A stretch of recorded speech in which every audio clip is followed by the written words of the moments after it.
The most striking question that everyone would like to ask is that, would you recommend that every architect or every architecture student to go on like this experience and learn experiencing architecture as a subject?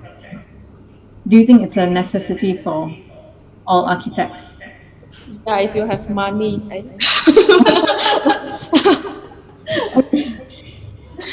I mean, don't restrict yourself to like I must go this place or not. It's I mean, it's a natural thing. If you have the chance to go, then why not, right? It's not like a must, but it's not. Uh, I don't think it's a must question. It's more like it's a daily practice. Wherever where we go, we can always like see things and think about things with different way. But I think like going different places do have differences between you always stay in the same place because you will find the differences and comparisons, and this is what like make you think more like why Sri Lanka is like this, why Malaysia is like this, why China is like this, why everywhere is like this. Well, a For, lot of self-taught architects, even like Tato Ando, Nico Buje, they have started perhaps by traveling. Okay, so I think a lot of things that we have learned during our architecture's educations, a lot of things is just staying in the 2D, and it can never be compared to when you are in the place with the others to experience it. But it doesn't mean that experiencing architectures must be done overseas. So if you are traveling in even in Malaysia, of the different parts of Malaysia, you will find out that you will find out that basically every different place that you will have a very different reactions, or people will have very different reactions to even the same place, or the same people will have different reactions to the different place. I think as an architect, that's one of the most important things, being an observant person, because at the end of the day, when you are designing an architecture, if you do not know and you cannot even have a single clue to predict how people will react to the space that you design, you would never be able to design a space that will make people comfortable or to stimulate a certain emotions in the user. So I think it's experiencing architectures. Don't think that we must travel overseas. It's just that it is an exercise and you must have to learn to be that observant to try to see how people react. Will people sit on the steps when the steps is 2 foot, or 600 mm in width, or will they still sit on it when it is just saying that 300 mm in width? Which one will make people wanted to sit on? What height will make you lean? What height will make you, trying to steps on and things like that? Not comfortable. Yeah, so I think that's actually the lessons that we would like students to have. That's all. I see. So that is the experiencing part of it. But before experiencing, I'm sure that you have done your research on like places that you have to visit before going to the places. So how did you choose Sri Lanka as the place to be visited? Is it because of Jeffrey Bawa, or how? Like, what was the reason behind, or what was the preparation like? Well, I think for me it's very straightforward because Jeffrey Baba has always been the names, that in this part of Asian countries, I think during that time, he is the one that has received the most attentions and most honor that is given to the architect of this part of the country. Most of the architects are from Europe, US and things like that. So I suppose that is one of the reasons that pushed me to that. But I think before I make the trip, I have no ideas of how much lessons that he has drawn from the ancients and also from just a simple vernaculars architectures. Yeah, I think my intention is quite pure and simple. I think mine is more simple. You just want to go.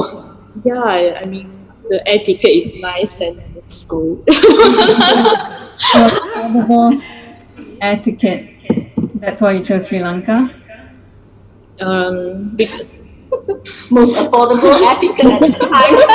Etiquette of for a poor student like me, Sri Lanka is more affordable, and I thought of okay, I must go to somewhere. Okay, just kidding. I mean, Sri Lanka is like when you search on the internet, there's like 1,000 reasons to tell you why you should go Sri Lanka, and everywhere have the same things. Tourism, right?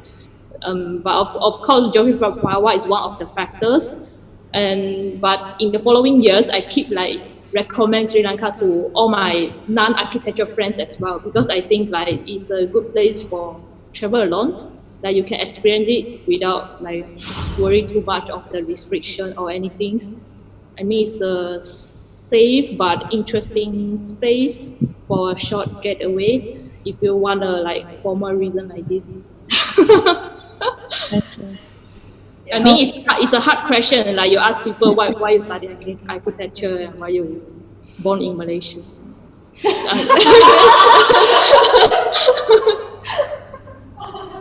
Well, I cannot choose where I want to go. Okay. True also. Anyway, but like you did expect something, like the pictures you shown in the train, you expected to see that, right? But your expectations didn't reach your experience didn't reach your expectations, right? Other than the train, what else like didn't meet your expectations? Was there anything else? Language barrier, perhaps. Language barrier. Even though like most of the locals in Sri Lanka they speak good English, but most of the time like they still speak their like native. But I thought there would be a difficulty in communications, but I don't know, is it because they are being friendly or is it because like there's more than language, like they're willing to teach us few words and you can adapt to that environment very well.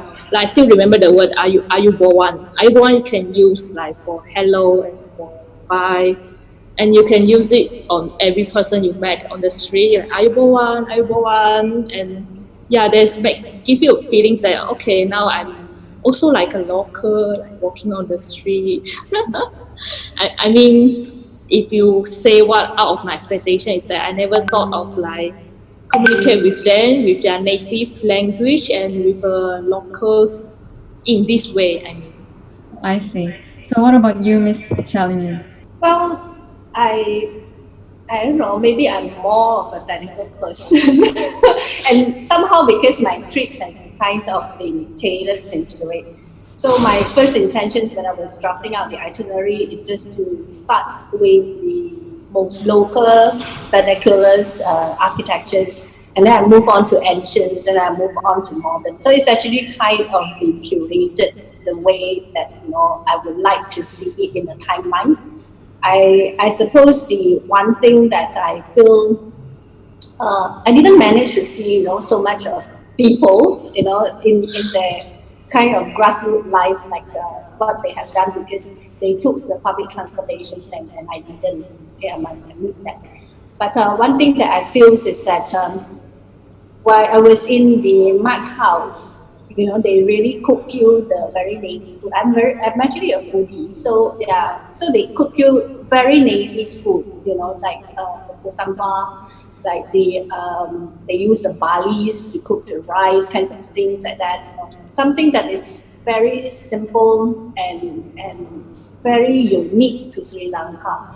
But unfortunately, the moment that I left Mud House to all the places that I went, and visited and have my lunch and dinner or breakfast, you can never find back that pure cuisines anymore. What happened is that during the time where I visited, they just start opening to the tourisms. So it was just after the internal war that lasted for so long. So everybody is just trying to please the tourists. So the moment that they bring you to a place, it's always things that they think the tourists would like. So that is actually the dangers that we have. But during that time, I suppose it's only food that they change. But after a while, if you travel to enough places, like even Thailand that I look up to on the craft and things like that, you start seeing that the tourist attractions is so crude now because they are just trying to quickly, do up tourist attractions for you to go in and take pictures so that they can collect monies and so on and so forth. So I think those are the dangers that we are also seeing here in Malaysia, that we are trying to adapt to the tourists. So I'm not sure. Yeah, if you mean in terms of food and tourism, yeah, actually I didn't feel much of the tourism things. The things I feel the most close to tourism is Geoffrey Bawa itself, even though like Yeah, because we all go there just for him. yeah, because the problem is he's getting so famous now. So if you want to like pay a visit to his place, you have to make reservation, and there's like the gate, boundary gate, you cannot get closer. And I mean, quite a pity because Jovi Bawa is like famous of his building or spaces is very down to earth. It's very close to nature. It's supposed to be like very easy, yeah, very friendly place. Yeah. But I mean, because he's famous so now, so it make us feel like a luxury place at the end. But anyway, still worth visiting. I see. So, do you think that his work has like an effect on you? Maybe like you have adopted something from him or from Sri Lanka itself? If you Maybe in are the rich, you huh? must use the money to do good things. I feel like very breeze feeling in Sri Lanka, like the winds just come like nowhere, and I feel like very comfortable in Sri Lanka, even though it's also hot and humid, but you didn't feel as uncomfortable as in Malaysia. Like in Malaysia, you just wanted to escape to the aircon rooms and you don't want to walk on the street. But Sri Lanka is different. What I found is that they treat their landscape more naturally. Maybe perhaps they didn't treat their landscape. So the tree and the grasses just grow like naturally, suddenly like on the street, the paving and the street root just grow out like this. Like in Malaysia, you will take out the root and make it smoother. But in Sri Lanka, people will like get give space to the tree. Instead, they will like make the paving like curvy to make sure it match with the shape of the tree. I think that's a different thinking mindset about while we are seeing like buildings and creating things. Like which one is their preference and which one they more respect. I think it's a bit difficult to say that how it affects our work. Okay, yeah, but I think it makes you think differently. That do you really have to have all the natural elements being blocked up of your house? Do you really need to draw a line between indoor and outdoors and things like that? So I suppose those are the lessons that you learn, in everything that you do. Okay, so when here in Malaysia, I think we kind of cut off indoor and outdoor Yeah, very we have much. very clear lines. Yes. But even in Malay houses, that you will see that indoor and outdoor is quite obvious in a sense because they are all looking into building it next to the rivers and things like that. You can't afford to have indoor outdoor so blended because then the flood water will come into your house and so on and so forth. So I don't think you can actually say that. Maybe it's the rainwater system problem.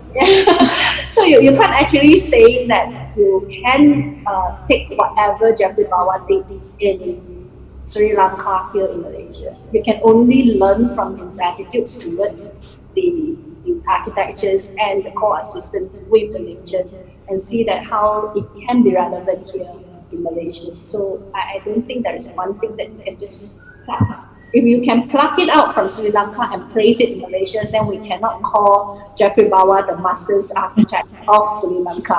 So, Maybe it's like Zaha Hadid, right? yeah, then it becomes an international style. Did the locals in Sri Lanka were friendly enough to talk to you about Sri Lanka itself? Yeah, Yeah, actually, more than friendly. more than friendly. Yeah, actually, I suppose you have to think of this, that being a majority Buddhist countries, um, they are generally very friendly and very inclusive. So they will try to help you out. Yeah. But I think like there's a difference between fake friendly and true friendly because sometimes I mean you can sense it like people treat you friendly, you feel like oh please don't treat me too friendly because you feel like it's a burden to him. But I mean in Sri Lanka people are just acting naturally like they treat you like a friend. It's a friends kind of friendly that when you feel comfortable and you're willing to ask more, they're willing to answer more. So I think that's why one of the reason I recommend like my friends if they want to go for travel, Sri Lanka is a good place. Like they didn't expose much to tourism yet, so they won't have a very clear division. Okay, you are a traveler, you are a tourist, I'm a local. Yeah, I can't sense that yet. Maybe I'm bad at sensing. Or maybe, yeah, I think, yeah, maybe that's the one that you like. It's not like you go to Kelsey and if you are a local, they will sell you at 20 ringgit. If you are a foreigner, then they will say, hey, the price starts at 100. Yeah, yeah, you don't really have that. It's just quite genuine in its sense. Yeah, so you don't have to be like alert all the time. So you can really like take your pace slowly. Yeah. Because people are telling you, saying that you must visit India once in your lifetime. But when India seems a little bit scary to go, I think Sri Lanka is not bad options. So the other one is what most memorable experience you on train? Yeah, on train actually it's happened on Miss Stories. No, because we was quite shocked because when in the train we did nothing special, but everyone like just put their eyesight on Miss Doris because she's wearing a shirt with a Buddhist character. So and then there's a gentleman later he approached us and tell us that it's like quite rude to wear a Buddhist in as a clothes. Like it's a very not respecting in Sri Lanka. I mean this thing like shock us because the train is a long time journey. So all the times everyone just look at you. Very unforgettable. Yeah, my most memorable moment I think will be in the mud house. Yeah, because frankly speaking, it has been so long that since I know the days and nights, your days just extend into the night, and then the night just extend into the morning. In our life here, because anytime that you switch on the light, there is no difference. So while we were at the mud house, then the moment the sun set, that's it. It's bleak black, nothing that you can see. So after the dinners, we all cycling back using our torchlight. And then when you look up, you can see the stars and things like that. It's cooler for you to sleep outside than to sleep inside because the my house, yeah, collect heat and things like that. So it's actually better for you to sleep outside, and then you can hear the mosquito, you can hear the sounds of the bird early in the morning and the Surround breeze and yourself. things like that. So frankly speaking, you really feels that you are actually so disconnected from the natures already. You already forgot about day, night. You already forgot about how it is like to be in even the semi-nature. Yeah. So yeah, that I is don't think I one moment. experienced this thing before. Yeah. So I really it's can't quite picture. I really yeah, can't we are bathing, we have to bathe before the sunset because or else you can't even see where the soap, you don't even know where is the towel. Yeah, that is quite an experience for me. like orang asli. Slightly better, but we have to be water pipes. Like the civilization started. Yeah, so then let's go back. Yeah. I see. So I don't think there are any more questions in the chat box. And I think we have come to an end since Bye. it's already 4 p.m. All right. So once again, Thank you, Miss Charlinin and Miss Ho Jing, for spending your time today with us. Well, So, it's nice to catch up with her again. we We hope see you her guys, just once a year. hope you guys have fun. I'm not based in Malaysia. Okay, bye. Bye.